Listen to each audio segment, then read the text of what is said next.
pagpapaalala sa kanyang pagpapakita noong 1858 sa Grotto sa Lourdes, France, kay St. ay matatagpuan sa Basilica Minor, ang parokya ng Catholicismo Concepcion sa Santa Maria, Bulacan. Araw ng kapista Ang patrona ng distrito ng Tondo, Manila. Ang kanyang kapistahan ay tuwing February 2. Ang mga kamarero ay si Rodrigo Olga Lizardo at Joshua Namayapang Kamatayan. Siya rin ang universal na patron ng Simbahang Katolika. Kapistahan, 19 Marso bilang esposo ni Maria at unang araw ng Mayo bilang isang manggagawa. Ang imahe ay mula sa Archdiocesan Shrine of St. Joseph. galing pa sa Nueva Ecija, si Maria, ina at reyna ng kapayapaan at mabuting paglalakbay. Ang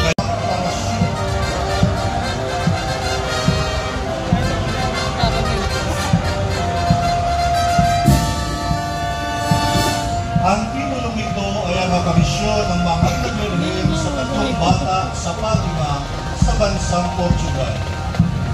Ang reyna ng ibang kamatayan, habang isipin ng Nueva Ecija.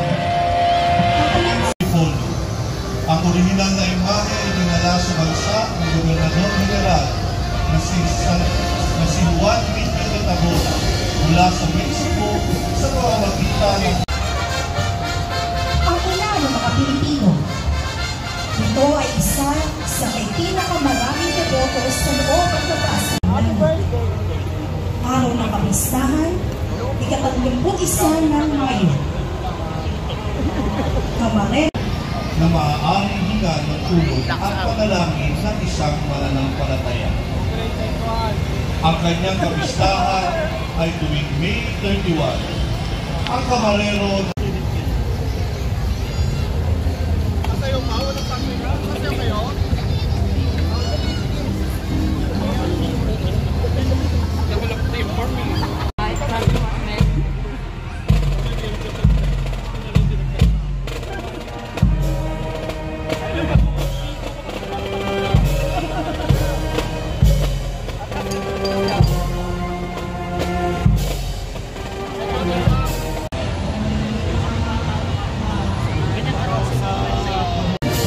nahihimping kamahal na Birhen Maria.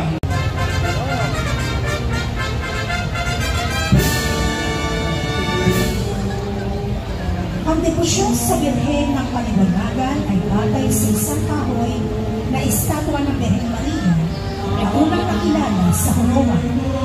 Ngayon ay bahagi ng Tibay sa Pilipinas. Ito ay tinurunahang kanalikan ng namayapang dating Arsobispo ng Maynila, Jaime Cardinal C. Augusto Loob ng Carmen ay ang titulong ibinigay sa mahal na Birhen Maria sa kanyang tungkulin bilang patrona ng Carmelite Convent, partikular sa simbahang Katolika. Ang mga unang Carmelite ay mga Kristiyanong ermitanyo na nagbilahan sa bundok Carmelo. Regina Coeli, si Maria, ang reyna ng langit at lupa.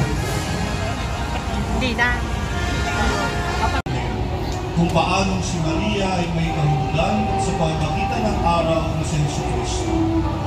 Ang kanyang kapistahan ay tuwing September 8. Ang kamarero ng imahe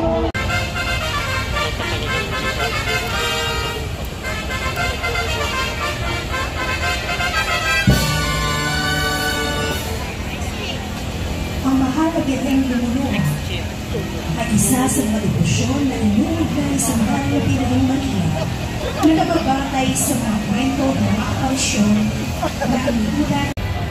Ang imahe na ito ay ang imahe ng Maria Bambinella.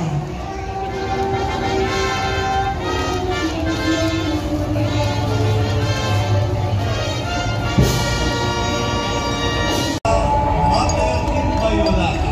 Ipanalangin mo kami.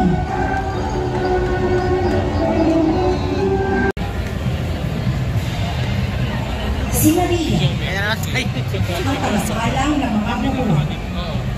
Ang mga buhol ay sumisimbolo sa ating mga problema at pananamit na siyang ipinagdarasal ng mahal na ina. Nuestra Señora de Barangay.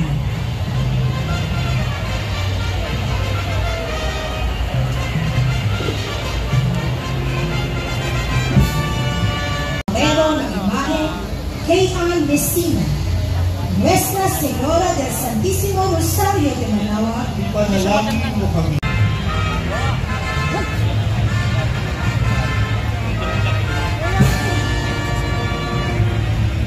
Nakasaad sa mga dokumento noong 1610 at nagpapatunay na ang isang magsasaka na naglalakad pa uwi ay narinig ng isang misteryosong boses ng babae. Tumingin siya sa Ngunit isang impresyon na mayroon si Santa Teresita ng Batang Jesus sa mga ekspresyon ng mukha ni Camila. Ang estatwa ni Magnus Medal.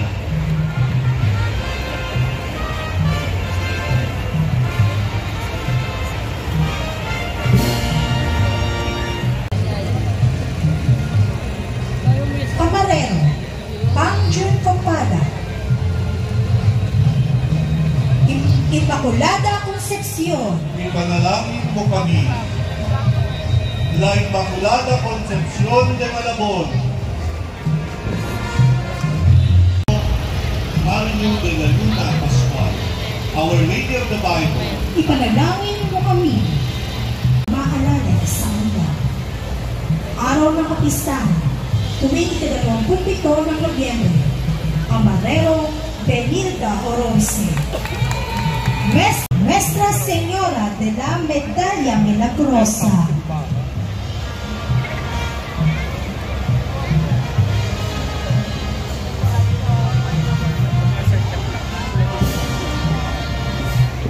Pinakamamahal na ginang sa Makabete.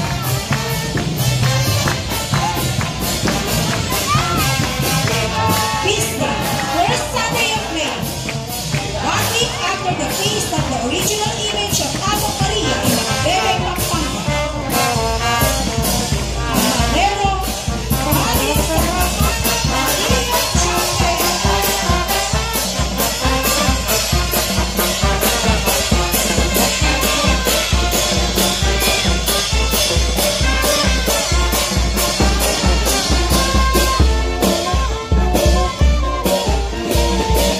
Maraming salamat po sa delegasyon ng Mama Santa Maria Chapel. Viva la Virgen!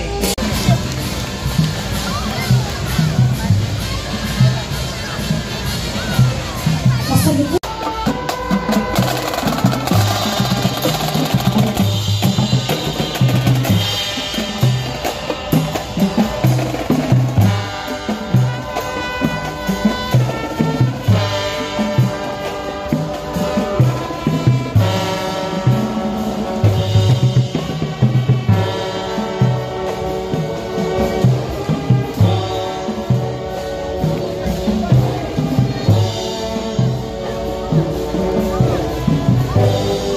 Sagrada Familia.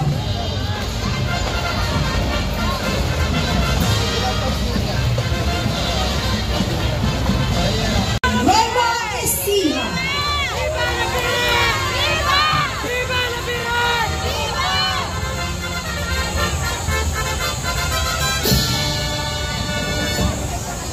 Estrella del pueblo de San Isidro. Opala ng bayan sa Isidro. Yan ang kilalang pag-uwi sa kinikilala ikalawang patrona ng bayan sa Isidro, Nueva Ecija. Mula sa kasaysayan hanggang Naging kanyang ang Our Lady of Inapuon Bato sa Botolan, Zambales, Philippines. Matapos ang pagsabog ng Mount Pinatubo Jose Sandro, Gambana at parokya ng San Jose de Navotas. Mababasa sa isang pahina nito na ang mga imahe nila sa Ildefonso at San Roque ay nasa magkakita. Balik ka na dyan. Sali ka na ulit. si Felipe Sikat Legazpi, tagapagtatag ng kapilya, ay nakatagpo ng isang walang ulo na imahe ng mahal na ina sa kanyang pinagbahay. Isang araw, ang mga magulang ni Felipe ay nag-uwi ng isang naka-frame na imahe ng Our Lady of Malawag mula sa Pangasinan. Nakapag-inanay sa ikot ng Adambana sa Diocesan Shrine ng Our Lady of Solitude o Portabaga, Parokya ni San Roque.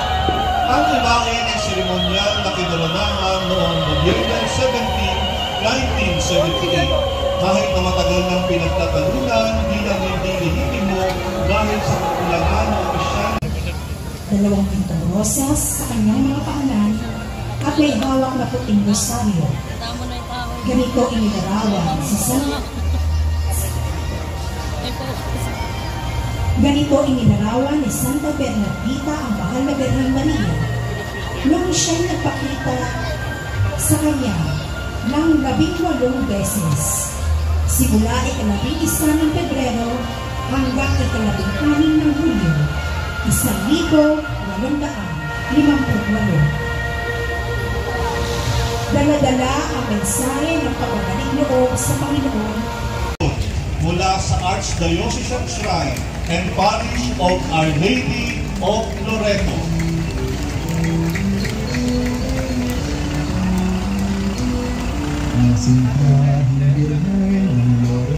Of Loreto.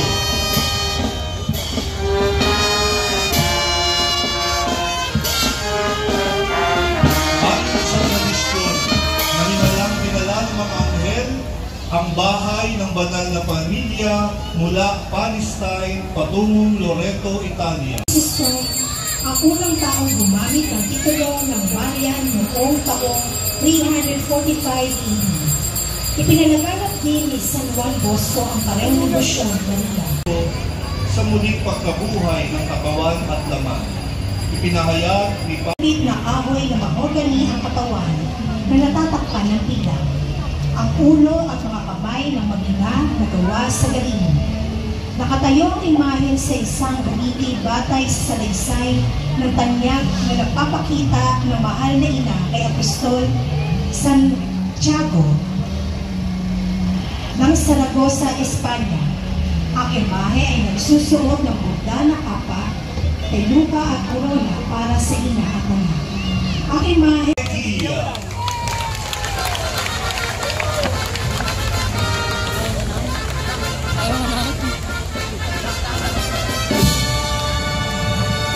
ang Our Lady of Guidance ay imahe ng ika-16 na siglo, pinakamatandang imahe ng mahal na Birheng Maria sa Pilipinas. Ang kahoy ng Black Madonna ay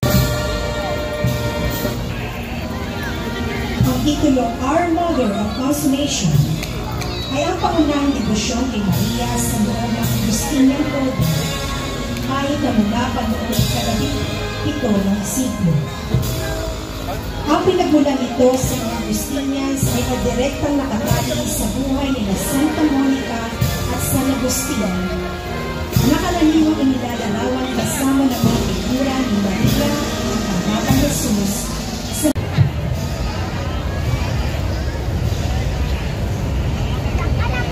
muli. Tayo po'y nagpapasalamat sa dambana ng Our Lady of Mount Carmel at Minor Basilica of San Sebastian, Quiapo, Manila. Sa Maynila, ito ay nakadambana sa Basilica Minor ni San Sebastian sa Quiapo, Maynila. Iyan ng isang taga-Asya at mahabang morena na buhok. Madalas itong nakasuot ng parehong manto at naka-estilong Nuestra Señora de la Soledad de Manila.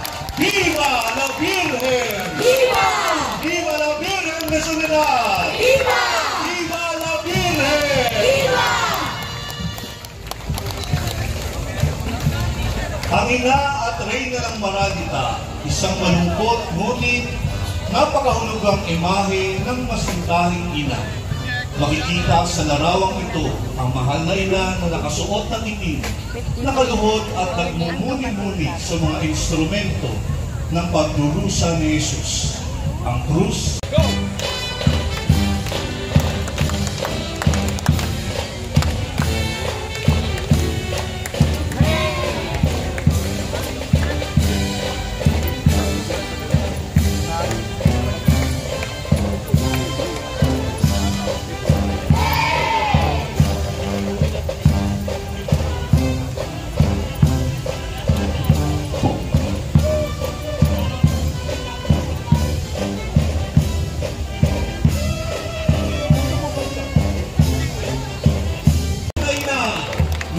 Señora de la Soledad